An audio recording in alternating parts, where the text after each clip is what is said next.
Okay, boys, here we go.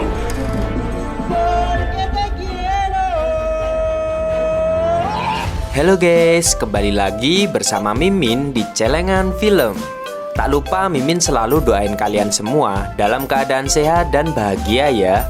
Oke, kali ini Mimin akan membahas alur film yang berjudul Beautiful Accident. Film ini dirilis di Cina pada tahun 2017. Tanpa berlama-lama lagi, yuk mari kita menonton. Film ini diawali dengan Li Yuran bersama kliennya menemui seorang ibu dan anak perempuannya. Ibu dari anak perempuan itu ingin menuntut klien Li Yuran. Li Yuran terlihat sangat menyepelekan ibu dan anak perempuan itu, hingga sang ibu marah karena sikap Li Yuran. 你有女儿吗？你没有孩子吧？你怎么能够这么没有人性啊你？ Dikenal sebagai pengacara yang sangat pandai, Li Yuran pun diingatkan oleh seorang pria paruh baya agar tidak terlalu licik dalam membela kliennya agar bebas dari hukuman. Tidak hanya menjadi pengacara yang sangat pandai, ternyata Li Yuran juga jago bela diri karate. Usai berlatih karate, teman sekaligus bosnya yang bernama Zhao mengingatkan Li Yuran soal jodoh dan pernikahan. Tapi sayangnya, ia sangat tidak tertarik dan sudah cukup menikmati hidupnya saat ini meski melajang.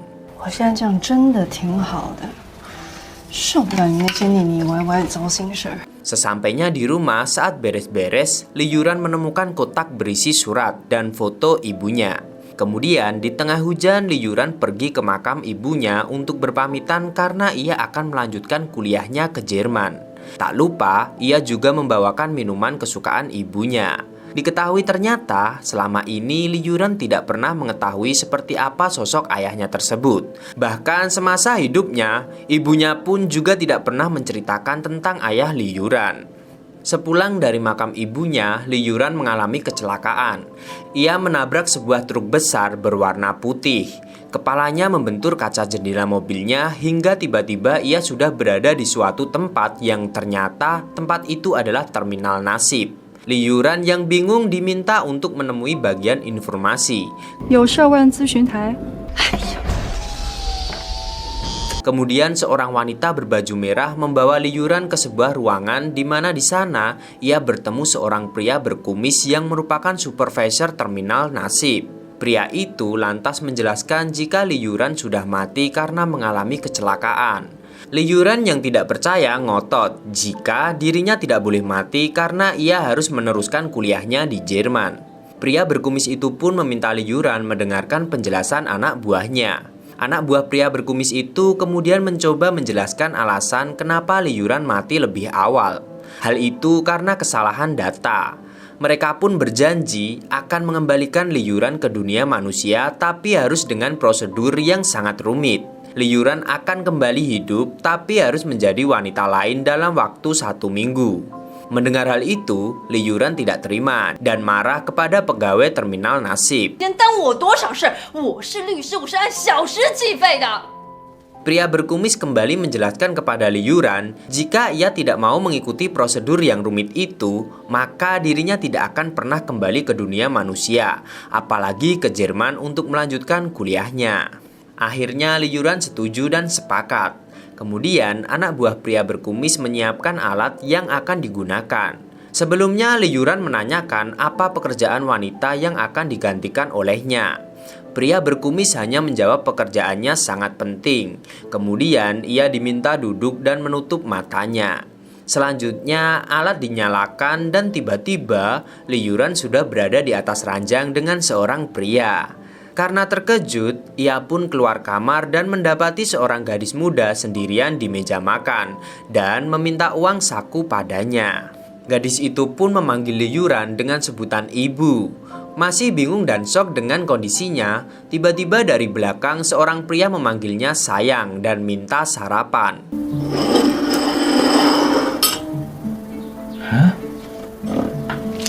Belum selesai di situ, tiba-tiba seorang anak laki-laki kecil memeluknya, membuatnya terkejut hingga menjerit dan lari bersembunyi di kamar mandi. Kemudian, anak laki-laki itu minta diantar ke sekolah oleh Li Yuran. Anak laki-laki itu bernama Tian Tian. Saat mengantar Tian-Tian, Li Yuran malah bertemu ibu-ibu dan membuatnya ingin segera kabur. Selanjutnya, Li Yuran pergi ke kantornya yang dulu untuk menemui Zhao. Tapi sayangnya Zhao tidak mengenalinya lagi. Apalagi dengan penampilan Li Yuran saat ini. Kemudian Li Yuran mencoba masuk ke apartemen miliknya, tapi sayangnya tidak bisa dan ketahuan oleh satpam. Merasa putus asa, ia pun lari ke tengah jalan dan minta ditabrak mobil.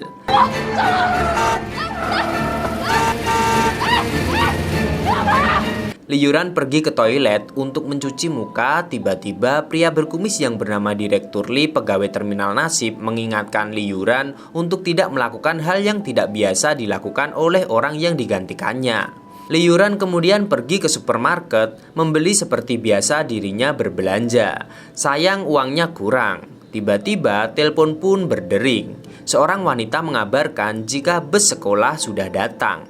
Bergegas Li Yuran menjemput Tian-Tian.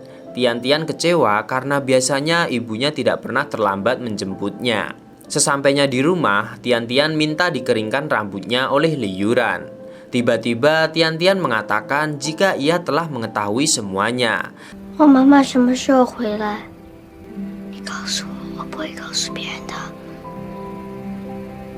Saat itulah Tian mulai membantu Li Yuran menjalankan tugasnya. Mulai memberitahu beberapa hal yang biasa dilakukan ibunya. Tian-Tian juga memberitahu kebiasaan kakak perempuannya yang bernama Xing Xing dan ayahnya yang bernama Zhang Tao. Saat makan malam, Li Yuran memasak steak. Hal itu sangat jauh dari kebiasaan keluarga itu. Waktunya tidur, Zhang Tao suami Li Yuran meminta jatah. Tapi tiba-tiba ia malah mengeluarkan jurus karate dan membanting suaminya itu ke tempat tidur hingga Xing Xing datang ke kamar mereka. Li Yuran memutuskan untuk tidur di sofa depan TV. Saat menyalakan TV, ia malah melihat Direktur Li.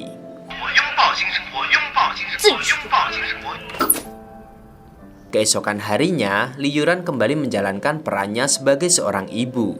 Kali ini ia mengajari Xing Xing tata krama dasar saat meminta uang saku padanya. Selanjutnya, saat mengantar Tian-Tian ke sekolah, Li Yuran yang trauma bertemu ibu-ibu memutuskan mengantar Tian-Tian tidak sampai bus sekolah dan hanya mengawasinya dari jauh dan mengulurkan jari telunjuk mereka.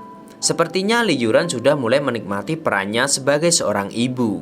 Mulai dari mencuci hingga beres-beres rumah telah dilakukannya. Kemudian ia dan Tian-Tian pergi berbelanja untuk makan malam. Tian-Tian benar-benar membantu Li Yuran.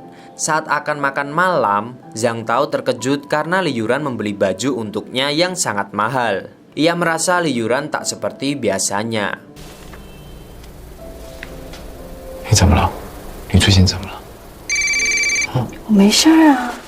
Saat ditinggal suaminya pergi kerja lagi, Li Yuran memutuskan untuk pergi menikmati malam sambil minum. Sepulang minum, Li Yuran memergoki Xing Xing hampir saja ciuman dengan seorang laki-laki yang bernama Wei Yi. Sesampainya di rumah, Li Yuran membacakan dongeng untuk Tian-Tian. Tiba-tiba saat ia akan keluar kamar, Tian-Tian memanggilnya dan menanyakan kapan ibunya kembali dan apakah di sana ibunya merasa senang. Li Yuran pun mencoba menenangkan Tian-Tian dan memintanya kembali tidur. Saat Li Yuran kepikiran dan mencoba menenangkan diri sambil minum di balkon, tiba-tiba Direktur Li mengejutkannya karena muncul dari balik pot tumbuhan. Kemudian Direktur Li menceritakan jika ibu dari Tian-Tian dan Xing Xing beberapa hari lalu mengalami gagal jantung. Li Yuran kemudian menonton video pernikahan antara Zhang Tao dan istrinya sampai ketiduran. Keesokan harinya, Li Yuran bangun tidur dengan tersenyum karena hari itu ia akan diajak makan di restoran mewah bersama pimpinan tertinggi tempat Zhang Tao bekerja.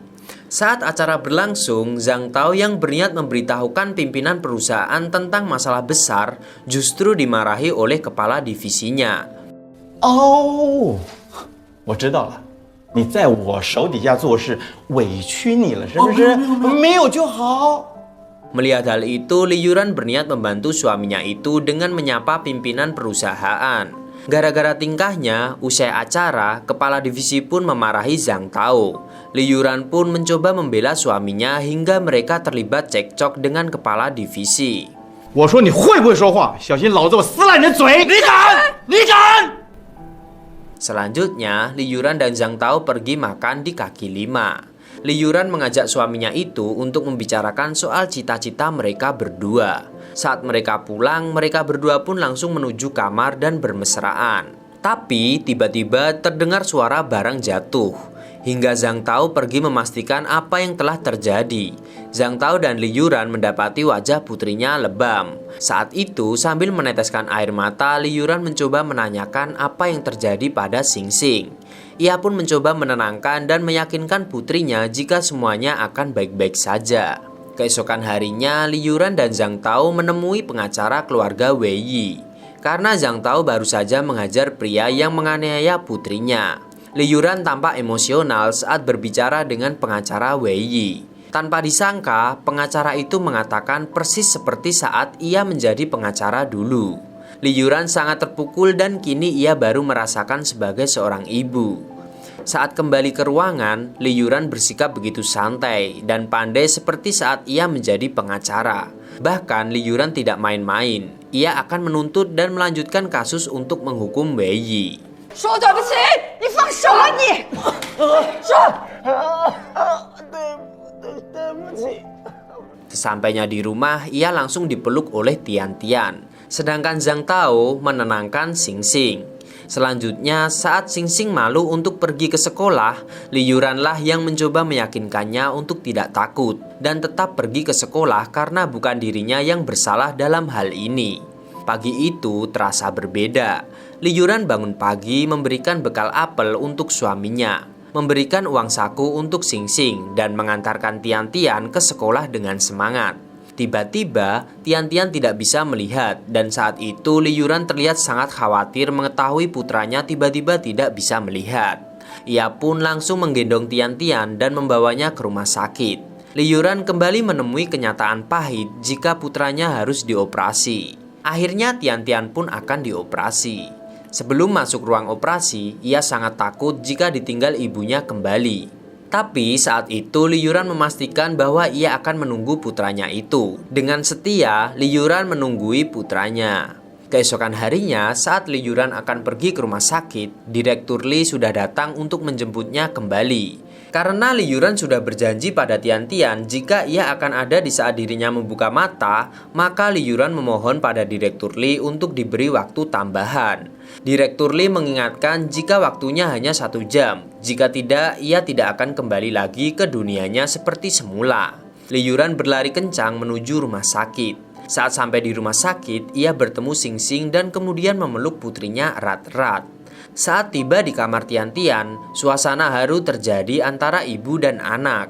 Apalagi saat Li Yuran memberi pesan kepada Tian Tian, ia pun menangis. Tiba-tiba Zhang Tao datang. Saat itu Li Yuran malah berlari keluar kamar dan disusul oleh suaminya. Zhang Tao sangat mengkhawatirkan istrinya itu dan tanpa berkata-kata Li Yuran langsung memeluk Zhang Tao. Li Yuran juga berpesan kepada Zhang Tao untuk menjaga anak-anak. Kemudian Li Yuran pergi dan melambaikan tangan pada Zhang Tao. Di depan rumah sakit, Direktur Li sudah menjemput Li Yuran dan memintanya segera masuk ke dalam mobilnya. Direktur Li langsung tancap gas agar tidak terlambat mengejar truk yang menabrak Li Yuran. Sepanjang jalan, Direktur Li mengajak ngobrol Li Yuran, bahkan menanyakan kenapa ia belum menikah, padahal usianya sudah tidak muda lagi. Tiba-tiba Direktur Li mengatakan jika Li Yuran harus memaafkan ayah dan ibunya karena sebenarnya ayahnya tidak ingin meninggalkannya.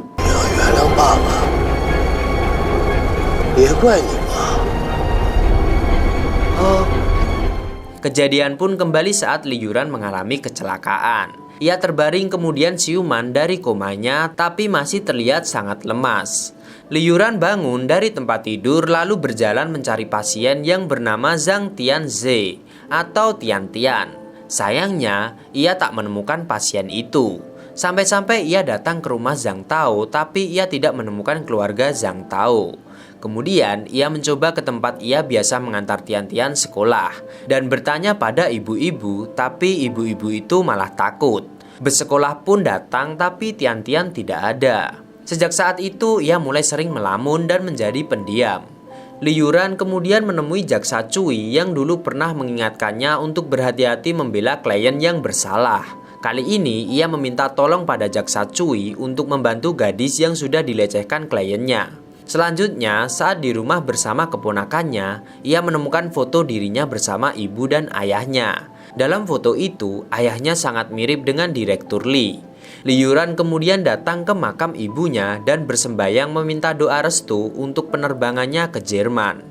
Tak disangka saat di dalam pesawat, ia bertemu dengan cinta lamanya saat SMA, yaitu Zhang Zijun. Wajahnya sangat mirip dengan ayah Tian-Tian. Mereka pun saling menanyakan kabar masing-masing hingga bertukar nomor handphone. Mari kita ucapkan selamat, karena film pun tamat.